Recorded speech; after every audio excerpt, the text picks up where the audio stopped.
Bom dia, alunos da terceira série, tudo bem com vocês?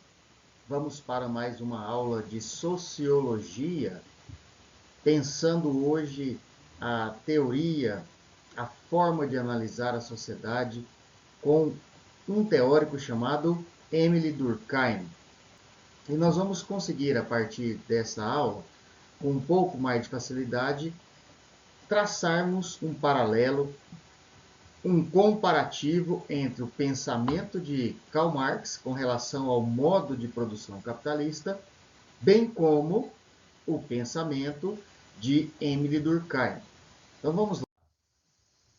Como é comum, nós trabalhamos sempre o objetivo da aula no início da mesma, e o nosso objetivo é compreender a divisão social do trabalho e a coexistência de diferentes relações sociais de produção, com ênfase na divisão de classes no modo de produção capitalista. Pois bem, a nossa avaliação da nossa aula. Ao final da aula, teremos alcançado o nosso objetivo. O nosso objetivo é entender, compreender, analisar, investigar a temática da divisão do trabalho no pensamento marxista e no pensamento hoje de Émile Durkheim. Ao final da aula, vamos ter condições, estaremos aptos para traçarmos aí esse paralelo, levantar esse comparativo, quais as diferenças entre os pensadores. Então veja, para chegarmos ao final da aula, tendo alcançado o nosso objetivo, nós vamos observar a participação, nós vamos observar os comentários, os questionamentos orais, tanto realizados pelo professor, tudo isso ligado ao conteúdo, ao tema da nossa aula, bem como também os questionamentos levantados, os comentários dos alunos. Ou seja, a participação dos alunos tem que ser realmente uma participação de forma bem ativa, para que juntos possamos construir o nosso objetivo, trabalhar o nosso objetivo e, mais do que isso, alcançarmos juntos o objetivo da nossa aula. Vamos lá. A divisão social do trabalho. Em sua obra Divisão Social do Trabalho, ou melhor, a divisão do trabalho social, Émile Durkheim procura compreender as repercussões da divisão do trabalho e do aumento do individualismo na integração social. Então veja, essa temática divisão social do trabalho também é trabalhada na teoria marxista. Aqui nós podemos começar a trabalhar os dois teóricos. Veja, para Karl Marx, com a divisão social do trabalho, nós vamos nos deparar com a figura de duas classes. Ele vai, então, dividir socialmente em duas classes a partir do modo de produção. E ele vai eleger, no caso Karl Marx, ele vai eleger de um lado o trabalhador, do outro lado o capitalista. Já no pensamento teórico de Émile Durkheim, ele não vai dividir, mas ele vai pensar uma sociedade coesa, solidária, justamente pelo aumento dessa divisão do trabalho. E nós vamos ver isso nos slides posteriores. Então, Durkheim tenta entender o funcionamento da sociedade da mesma forma que a biologia entende o funcionamento, por exemplo, de um corpo. Cada indivíduo tem uma função e deve cumprir essa função, que é importante para o funcionamento de todo o corpo, na questão da sociologia de Durkheim, todo o corpo social. Prestem bastante atenção. Ponto de atenção. Émile Durkheim, ele vai buscar as mesmas ferramentas da ciência ou das ciências naturais para serem aplicadas na sociologia.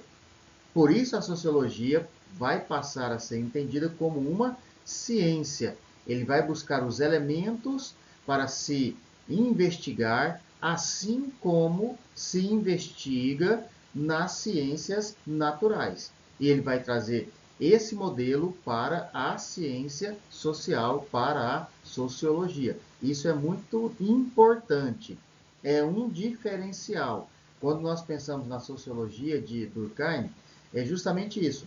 Vai ser transformada em ciência, pois vai usar de elementos da própria investigação científica, só que não na ciência natural, mas agora em uma ciência social. Pois bem, divisão social do trabalho vem a ser a especialização de funções entre os indivíduos de uma sociedade. Quanto mais for especializada a sua atividade, mais o membro de uma sociedade passa a depender dos outros membros. Detalhe, olha só, daí o efeito mais importante da divisão do trabalho não é o seu aspecto econômico, aumento de produtividade, mas a integração e a união entre os membros, que Durkheim denomina solidariedade. Vejam aqui, vamos buscar para a nossa aula a ajuda de Karl Marx em sua teoria, em seu marxismo, em seu materialismo histórico.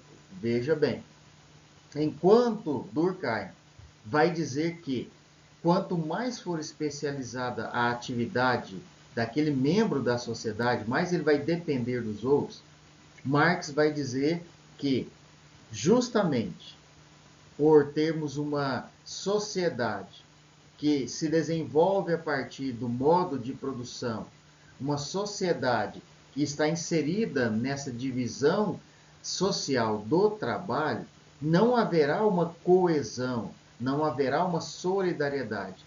Haverá sim uma disputa.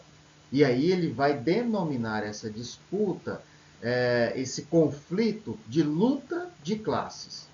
Então, enquanto para Durkheim haverá uma solidariedade, no pensamento marxista haverá um rompimento, não haverá uma coesão, uma união, haverá uma separação entre as classes. Novamente, de um lado capitalista, do outro lado o trabalhador.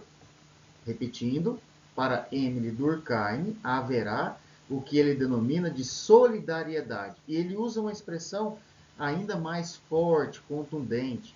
Ele diz que haverá a possibilidade da construção de uma sociedade maior, mais forte, uma solidariedade, a partir de uma solidariedade, uma sociedade superior. E essa superioridade se dá justamente pela coesão, pela integração, pela união e não por uma divisão de classes, como apontou Karl Marx. Vamos mais. Solidariedade, então, social. Veja o desenho para ilustrar mãos dadas, unidos, coesos, integrados, juntos. O pensamento de Durkheim, ele parte do pré-capitalismo. E dentro da sociedade pré-capitalista, ele vai dizer que era uma sociedade tradicional, que não havia diversidade, que não havia indústria, semelhança de funções, união e simples, pouca divisão do trabalho, sem especialistas, causa da coesão social, solidariedade. E ele chamou essa solidariedade de mecânica, pois havia uma proximidade maior com as questões tradicionais, com as questões familiares. E o que unia as pessoas, justamente os laços familiares, os laços de proximidade. Há uma mudança quando ele pensa agora, não uma sociedade pré-capitalista, mas uma sociedade capitalista. E dentro do pensamento da sociedade capitalista, ele vai apontar, primeiro, a sociedade se moderniza, a sociedade se diversifica, a sociedade passa por revoluções industriais e pela industrialização, o crescimento da indústria. Com isso, vai gerar especialização de funções. Por causa da especialização de funções, ele vai apontar a dependência entre aqueles que estão produzindo. E, obviamente, uma complexidade. Enquanto, do outro lado, temos uma pouca divisão do trabalho, agora nós temos uma variedade, muita divisão do trabalho. Causa da coesão social, também solidariedade, só que ele vai chamar agora de solidariedade orgânica. E essa solidariedade orgânica vai se diferenciar da mecânica como? A mecânica, mais próxima das tradições, mais próxima do trabalho familiar. E a solidariedade orgânica, o trabalho voltado para a produção industrial, ou seja, entre os trabalhadores dentro de uma organização, por exemplo. Então havia uma divisão do trabalho pouco desenvolvida no quesito mecânica, não havia um grande número de especializações, as pessoas se uniam não porque dependiam do trabalho umas das outras, todos tinham a mesma religião, tradições, os mesmos sentimentos e valores.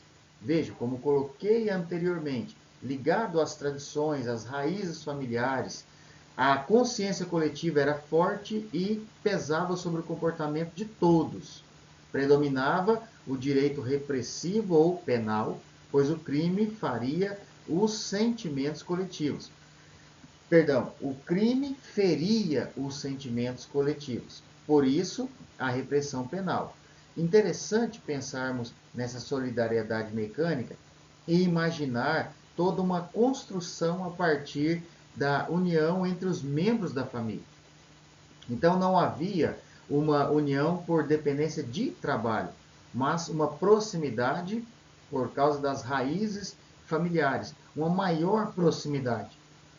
Podemos pensar aqui nas questões, por exemplo, de trabalho rural familiar, onde a família se une para um propósito e o propósito é desenvolver o trabalho para a sua subsistência e não como um modo comercial ou industrial, o que vai tomar uma proporção com a solidariedade que Durkheim chama de orgânica. Então vamos lá. Na solidariedade orgânica, reafirmando, há divisão de trabalho porque há mais especialização de funções. O que une as pessoas é a interdependência das funções sociais. Não dá para produzirmos um material comum, uma produção comum independente. Um vai estar trabalhando uma área, outro vai estar trabalhando uma outra área, produzindo e especializado em uma produção, enquanto o outro indivíduo em uma outra área produzindo em uma outra especialização. Tudo isso há de se fundir em algum momento para que aquela produção se realize. Então as pessoas vão se unir em uma interdependência agora. Se anteriormente não era pelo trabalho, mas pelas tradições, agora sim, pela diversidade de especialização, vão se unir justamente para algo em comum, para produzirem algo em comum. Pois bem, a consciência coletiva é fraca, pois é difusa, difundindo-se pelas diversas instituições. Predomina o direito restitutivo civil, pois a função do direito, mais do que punir o criminoso, é restabelecer a ordem que foi violada. Aqui nós encontramos mais uma diferença para o pensamento ou com relação ao pensamento marxista. Nesse ponto, Marx vai trabalhar a questão da alienação. Veja, se há uma consciência coletiva fraca, ou seja, se há uma consciência onde não há uma unidade nessa consciência, ou é uma consciência que acaba se separando de alguma forma, Marx vai dizer que isso é usado, ou a especialização é usada, justamente para deixar o sujeito fora, não entendendo bem o que ele está produzindo, para que está produzindo, quanto vale o que ele está produzindo. E a partir dessa alienação, segundo Marx, haverá então a possibilidade de uma maior exploração da mão de obra. O sujeito ele vai ser transformado quase que se fundindo à máquina, por exemplo, que ele possa estar trabalhando. Então, o homem e máquina acabam se tornando uma coisa só, no sentido de um não raciocinar, de não haver a oportunidade de usar do seu trabalho mental, de consciência, de percepção. Então, Durkheim vai dizer, olha, a consciência acaba sendo coletivamente fraca e Karl Marx vai dizer, é a porta, é a chave para se entender a alienação. O sujeito produz e nem sabe o que e o porquê está produzindo. E talvez o mais pesado, o quanto vale o que ele está produzindo. E a maior parte daquilo que ele produz, quando transformado em renda, em lucro, quando transformado em um capital que se acumule, ele fica fora. Ele está distante até mesmo daquilo que se vale. Ele não tem nem ideia do quanto o seu trabalho tem valor. As causas sociais do aumento da divisão do trabalho nas sociedades complexas decorre de uma combinação de fatores que envolvem o volume populacional e a densidade natural e moral da população. Causas do aumento da divisão do trabalho: um aumento do volume da população, uma maior aproximação dos membros da sociedade no espaço físico, e aí o crescimento das sociedades, ou o crescimento urbano, a urbanização, que em princípio vai ocorrer de forma bem confusa, bem complicada, até mesmo com o surgimento de doenças provocadas por essa urbanização descontrolada, uma maior comunicação e interdependência dos indivíduos no espaço social. E aí entra um diferencial no pensamento de Durkheim. E aqui se percebe aquilo que nós comentamos no início da aula. Vai se apresentar a condição que ele coloca para a sociologia como uma ciência. Ele vai começar a desenvolver a sua sociologia como uma ciência, buscando os exemplos ou os modelos utilizados nas ciências naturais para as investigações sociais. É muito importante esse ponto, é preciso ficar claro. A ciência social, ela passa a ser realmente considerada como ciência porque se usa elementos da ciência natural, metodologias, métodos de investigação, que são métodos utilizados nas ciências naturais para se investigar a sociedade, para se analisar a sociedade, para se estudar a sociedade. Daí, um detalhe, Emile Durkheim ele passa a ser conhecido como o pai da sociologia moderna, tratando realmente a sociologia como uma ciência. E ele vai trabalhar então fato ou fatos sociais. E nós vamos ver a partir da próxima aula justamente o que são os fatos sociais e a anomia. Inclusive, ele destaca um espaço em seus estudos muito importante sobre o suicídio. E ele vai atrelar essa condição de suicídio dentro das relações sociais. Ele vai investigar e vai apontar causas que estão ligadas também com a anomia social, com o adoecimento social, com os problemas sociais. Então, na próxima aula, a partir da próxima aula, nós vamos voltar com essa temática, o fato patológico e a anomia social, analisando, pensando, buscando interpretar o pensamento de Emile Durkheim. Ok? Vamos ficar por aqui. Prestem bastante atenção. Estamos nos aproximando de mais um momento de avaliação.